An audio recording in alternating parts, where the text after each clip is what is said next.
Welcome to the JB Media Digital Drop-In. This is Sarah, the JB Media Institute lead instructor. Welcome to everyone today who's joining us for the call. We're excited you're here, and I'm also really excited to have with me for today Mandy Gardner. So Mandy Gardner is the senior content writer and brand journalist at JB Media Group. She's done a lot of amazing work on a number of different projects and is also a well-known storyteller. So thanks for being here today. Yeah, thanks for having me. And so we're going to go ahead and I'm going to let you just get started by talking about the key elements of a great story, and please share a little bit about yourself as well.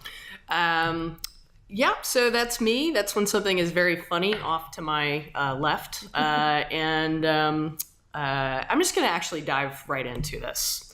So why storytelling? Why is this a skill you should learn to develop? Stories are memorable, draw attention, blah, blah, blah. You've heard all of this before. The 5 steps to tell a memorable story, really condensing storytelling down into just a few steps is impossible. Let me just tell you a little bit of let me tell you a story actually to illustrate this portion. So this is the 1001 Nights. The basic frame story of 1001 Nights is that there is a king who caught his wife having an affair. And in his rage, he kills her. And he actually goes insane and decides that he's going to enact his revenge on all women. So he begins marrying all of the women in the village. And the next morning after the marriage ceremony, he kills that woman. And then he marries again. And then the next morning he kills her, and so on and so forth, until he's killed almost all of the young women in the village. And then he marries this woman named Scheherazade. And Scheherazade is brilliant, and she tells her younger sister, I'm going to call you to the bedchamber the night of our marriage ceremony, and I want you to ask to hear a bedtime story when you come. And all of that plays out, and then Scheherazade starts telling this amazing bedtime story about a merchant and a genie, and it's a really engaging story. And the king is there in the bedchamber and he's listening, and he wants to hear the rest of the story. And at the end of the story, it doesn't actually resolve. One of the characters starts telling another story within that story. And it's sort of like episodic TV, right? Like it's like, it's like, oh, it's a cliffhanger, what's going to happen next? And so she ends up telling these stories that lead into other stories all night long. And they go to sleep exhausted and wake up the next morning, and he decides not to kill her because he wants to hear how this story is going to play out. And this goes on for 1001 nights. And basically what we see here is the first recorded story that sort of describes the human behavior of binge watching Netflix, right? You've got people. We have this hunger for story. So Scheherazade is kind of like the Shonda Rhimes of her time. At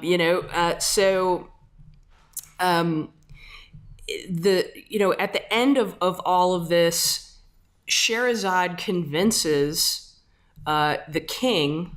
He goes from being curious about hearing the story to actually developing empathy for humankind again, right? He learns, he becomes invested in the story, and he becomes invested in people, and eventually he becomes invested in Scheherazade, and he allows her to live. They fall in love. It's a problematic story from a modern standpoint for many reasons, but in a way, you look at it this way. In this market, you need to think of yourself as Sherzad, because through storytelling, you are trying to preserve the life of your organization. You have to grow in order to survive. You have to, you have to be able to engage people in order to get the attention and the buy-in that you need. So let's talk about what does actually make a great story. One, you got to preach to the choir. Now, a lot of people think that preaching to the choir means like, oh, I don't have to say this to you because you already agree with me, so I'm preaching to the choir. I think that a better way to look at that is basically this is my way of saying you've got to speak to your target audience. Like normally that's the marketing speak way of talking about that. Talk to your audience. Well, what I'm saying is the choir is they're already there to they agree with the minister. They want to hear the sermon, but you've got to speak to them in a compelling way to get them to pay attention, in order to get them to actually stand up, in order to actually really engage and listen to what's going on. So you've got a bunch of audiences out there. You've got probably a niche audience that's already invested in what you have to offer. You've got to work harder and tell better, more engaging stories to those specific people in order to get them to pay attention. Number two, you need to own your voice. And that means very deeply understanding who you are as an organization, and the type of language that you use, what's really important to how you want to be perceived. So that kind of deep brand work is owning your voice. Show, don't tell. This is the oldest, most hackneyed, piece of writing advice ever, but it is true. Sometimes you are going to need to show. You're going to have a piece of data that you're going to need to get across that demonstrates your impact or, something. And, but you're going to need to create a story that really, gets that across in an engaging, compelling way. Offer significant value. If there is one piece of advice that I give you in this entire talk, it is that everything that you put the energy into creating must offer significant value to the person that is going to listen to it or read it. And finally, transformation is the engine of story. If you're looking for, how do I tell what stories are worth telling? Well, is there a moment of transformation in it? And if not, then you may not be telling a story. You might just be telling a series of events. This is Neil Gaiman, who's, famous, wonderful writer. I read this quote in a recent Guardian interview with him. He's talking about, as a novelist, when he reads, you always end up fascinated by who changed, meaning the characters and how they changed, because the engine of fiction is who you are at the beginning of the story and who you are at the end. I think if you can take out the word fiction, because that's the engine of story. Right there. So if you want to tell a more engaging story, make sure there's a transformative moment. And again, to go back to this significant value, every story that you tell should deliver something of value to the people that you want to reach. So, you're going to need to probably have a bunch of stories.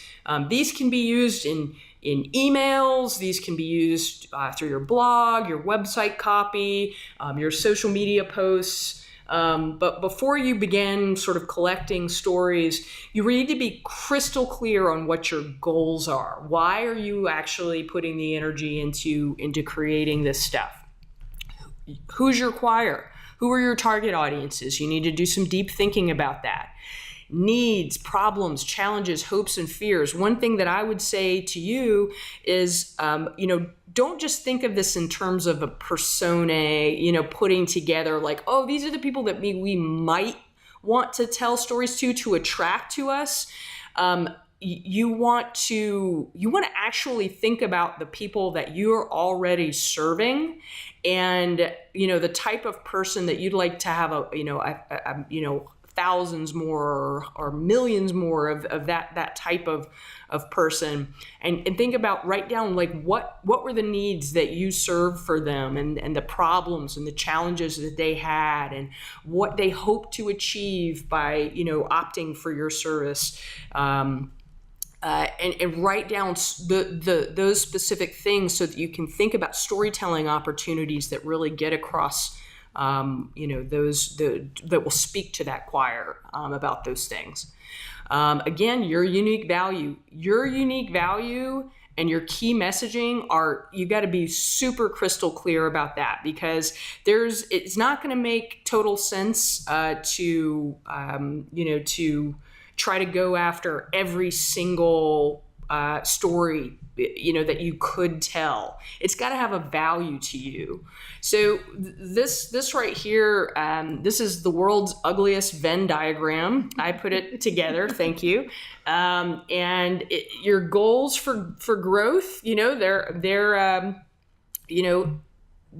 the goals, your expertise is really your unique value. The thing that you dominate, the thing that you really want to own in the marketplace of ideas, those topics that perfectly align with your core service or solution, and hopefully something that's a little bit different from what all of your competitors are doing.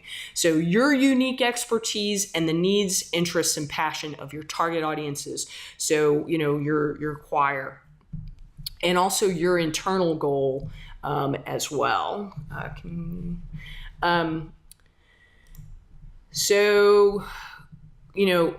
These, you're going to get all this. I know we've probably just got a few minutes more left here. And you're going to get these slides. You can go through this and think deeply about all of these questions. Same thing we've kind of gone into this a little bit with the target audiences, your brand. How do you want to be seen? What is your voice or tone? What do you stand for? Why should anybody listen to your story? Why are you an authoritative storyteller? And again, what topics would you like to be a trusted authority on? What do you offer that no one else does? That is a good place to look for story ideas. You're going to need to build an internal process for collecting stories that you can, again, share through all of your different channels. You need to find a process for identifying great stories, documenting those, sharing them with all stakeholders that need to be involved, and then collaborating on the development process, turning those story ideas into actual content that you can use on all of your digital channels. Building a culture of content really means figuring out a process for telling stories that way. There's a link on this slide to a talk that Ira Glass gives about the process of storytelling that is amazing. Ira Glass from This American Life on National Public Radio did this series, and he often talks about 1001 Nights and Scheherazade in terms of the importance of storytelling too. So find a process that works for you in terms of storytelling. A framework is everything. Like the most creativity killing sentence in the English language is do whatever you want. Create a framework, and then that makes it easier to create within. Throw story slams. If you will, I tell moth stories at my local moth story slam, and that helps me generate a lot of new ideas. If you are a nonprofit, actually, even if you're not, this might be helpful for you. But if you are a social venture, a nonprofit organization, or for-profit social or environmental enterprise, these are 3 resources that are online that you can use. Hatch for Good is actually an online storytelling platform that will lead you through a bunch of exercises, will help you develop stories from start to finish and even choose which platforms you want to share those on online. And then the other 2 are more resources that you can use.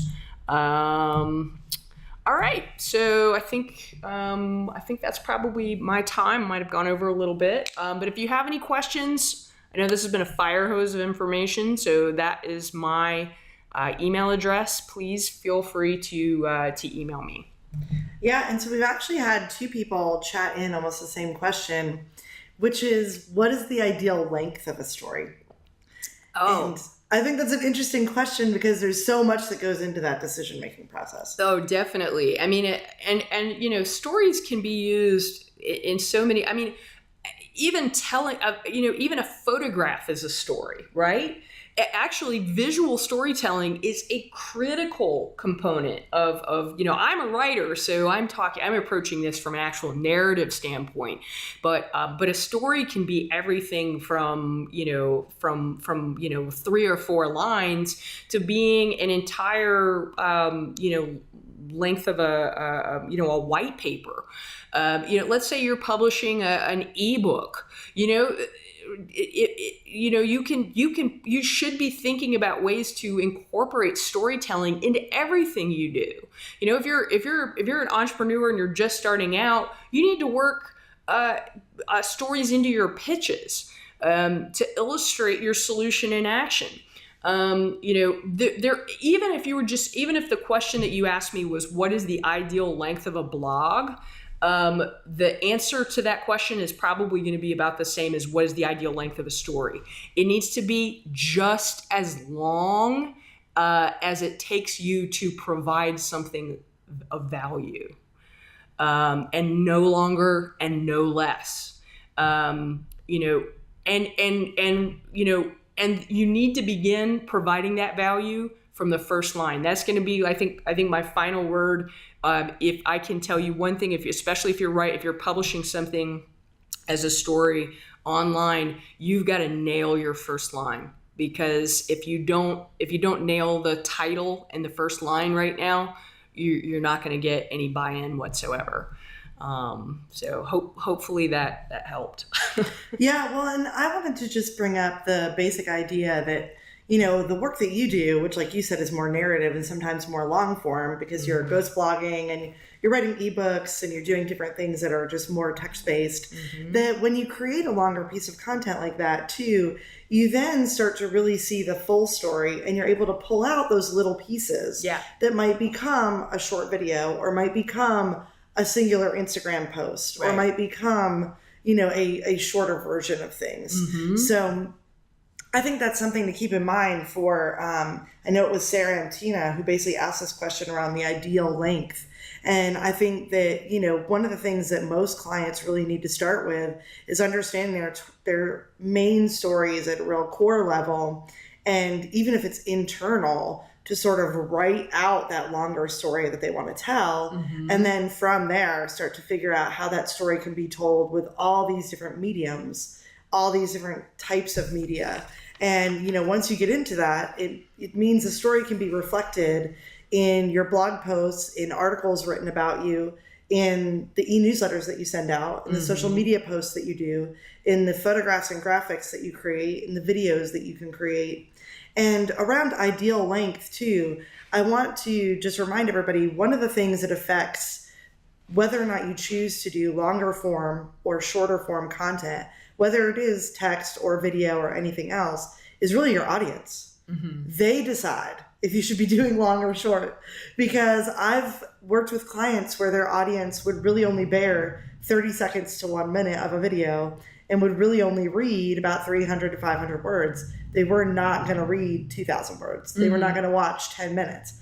I've also worked with clients, though, whose audiences were willing to read 3,000 words, if that's what it took, and watch 20 minutes of a live stream, if that's what it took. Right. So, the markets that you're reaching out to and the people that you're trying to connect with, really, what do they need? It's like you made that statement about value, that it's really about the value that you're bringing and the importance and relevance of the content. I mean, that's really the truth, because you've got to know your choir really, really well, in order to know how to craft a sermon that they're going to actually pay attention to and not just sleep between songs. So. Yeah, exactly. And so I think a lot of times we forget that. We want kind of this formula answer that says this is how long your blog should be and this is how long your videos should be. But the truth is, what are people reacting to? What are they engaging with? Which videos did the best, which content got the most clicks, which blogs did they spend the most time on. Yeah. And if you can see that stuff, then you start to really understand what the audience is craving and wanting and what they define as helpful. Yeah, I mean, the point that Sarah made is exactly right. Like, that's one of the powerful things about digital marketing, right? Is that you can really track engagement, what is working, and not only for topics that you have already covered. Like, yes, you should be tracking the impact that your content is having, but also you can look on, you can use tools like, say, BuzzSumo, which is a digital marketing tool. You can do a search for a topic and see how many articles on that, what the most shared articles through all social media platforms, what articles were shared on that topic. So you can find out what people are interested in real time, right now. You can look for, say, a competitor's URL and see the most shared pages from their website. And that may give you some clues about what people are responding to, in general. Awesome. Well, if there's any other questions, please feel free to chat them in, and I'm sure Mandy will be willing to answer any of them. But while we're just waiting to see if there's any additional questions, thank you so much for that. I think it's really helpful to, always spend some time on this on a regular basis. And, as we're coming towards the end of the year, I think one of the key things that all organizations and businesses can be doing is really outlining what are the stories that we're telling in 2018. Yeah. What is it that we're really going to be is the meat of our messaging, and starting to kind of put that all into a kind of an outline and a calendar and understand what it is that you really want to have happen.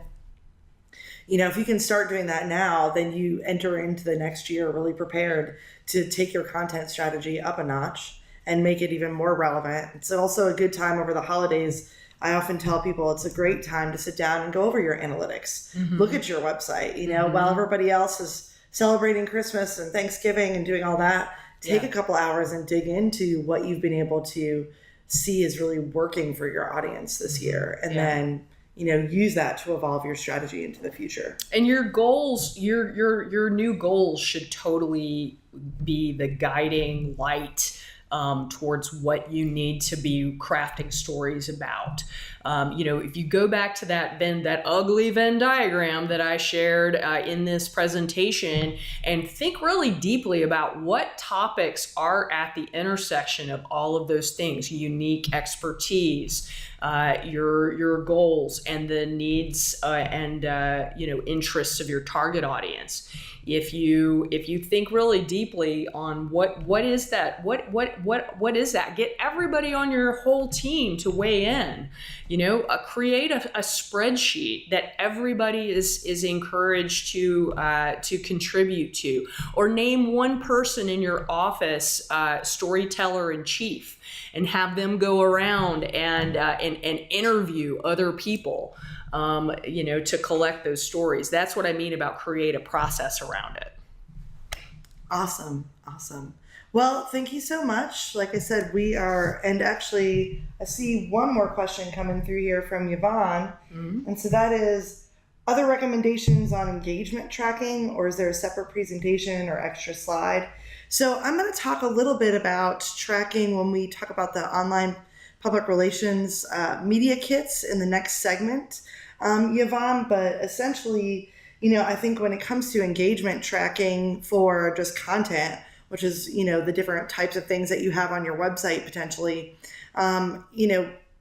Google Analytics is going to be one of the key things that you use. And there's a behavior section which allows you to dig into the pages and the blog posts on your website and what are the most, kind of popular content, what's getting the most action. You can also create goals inside of Google Analytics that allow you to set up what we call events. Now, if you're not a website developer or designer, you might need somebody to help you set up the code for this, but it would allow you to see who's watching videos on your website. And you can also set up things to track downloads. So let's say you have a downloadable ebook. You can use Google Analytic goals to show how many people are downloading that particular piece of content. So Google Analytics is going to be a key thing. If we're talking about social media or email marketing, then you're really going to want to go to things like Facebook Insights, Twitter Analytics, Pinterest Analytics, MailChimp tracking, eye contact tracking, constant contact tracking, and they're building in a lot of information for you around what are people clicking on, what videos are they watching, how long are they watching those videos, which posts are they engaging with. So I think depending on what kind of digital marketing you're doing, you want to pull together a few different analytics and tracking systems so that you're able to, really get a full view of what's generating the engagement that you mentioned.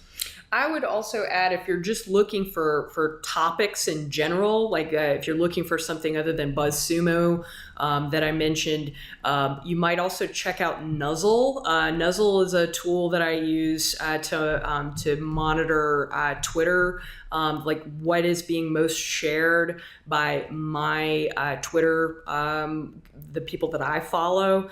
And there's also just Quora. Quora is another site that I use to look for top questions that people are asking online and the types of stories that are being told to answer those. Also, Answer the Public is a tool that will show you a really beautiful diagram of the questions that people are asking. That's another great way of looking for topics. Awesome. All right. Well, thank you so much. You are welcome to stay, but if you have work to do, you can also go back to work as I move into the next section. All right, cool. Thanks, everybody. But yeah, thank you so much for joining me today, Mandy. You are I really welcome. appreciate it. We hope you all have really enjoyed today and gotten at least one great tidbit of how you can move forward with telling more powerful stories to your audiences. Thanks so much, and I hope to see you all again at the Digital Drop-In the future.